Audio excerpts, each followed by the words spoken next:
In this video, I'm going to show you how to find your Rocket League replay files on PC with a quick and simple guide. This way, you can watch, share, or edit your best plays anytime. First, open your File Explorer on your PC. Next, navigate to the Rocket League replay folder.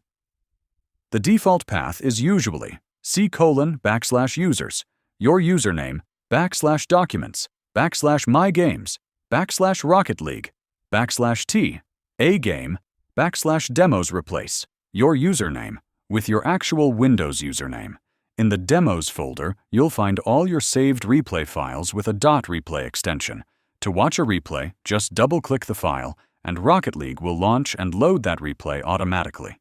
If you want to back up or share your replays, copy the .replay files from this folder to another location.